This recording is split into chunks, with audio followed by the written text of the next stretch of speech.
Bien le bonjour. Comment Dieu nous voit à travers l'échec et comment l'homme nous voit. Là où l'homme te juge, Dieu t'utilise.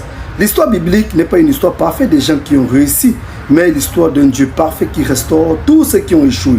Tenez, Noé était ivre. Abraham, il a menti. Moïse a désobéi. David a tué. Pierre a régné Jésus. Que dit de Paul? Il a persécuté les chrétiens. Tous ont donc commis de graves erreurs, mais tous ont été justifiés par Dieu. La vérité est que Dieu appelle des personnes imparfaites. Il n'appelle pas des personnes parfaites. Appelées à se repentir et à changer. Si Dieu choisissait selon la perfection, il n'aurait choisi personne. Mais Dieu choisit selon le cœur, selon la disponibilité, selon le oui que tu lui donnes. Et regarde comment Dieu agit. Le menteur est devenu le père de la foi. Le tricheur Israël. Le meurtrier a écrit les livres de Somme qui guérit et restaure les âmes. Le régneur, la voix de la Pentecôte.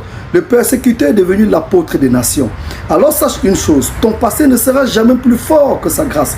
Ce que tu étais n'a jamais été une limite pour ce que Dieu veut faire de toi.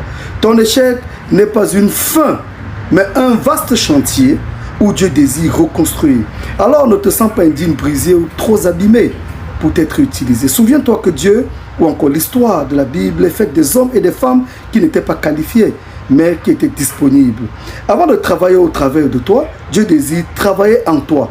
Car Dieu ne reconstruit jamais sur de l'orgueil, mais il rebâtit sur des cœurs brisés, disponibles. Alors, une chose est sûre, dis-toi tout simplement, Seigneur, je suis indigne, mais Seigneur, me voici. Et tu utiliseras. Passez un agréable moment.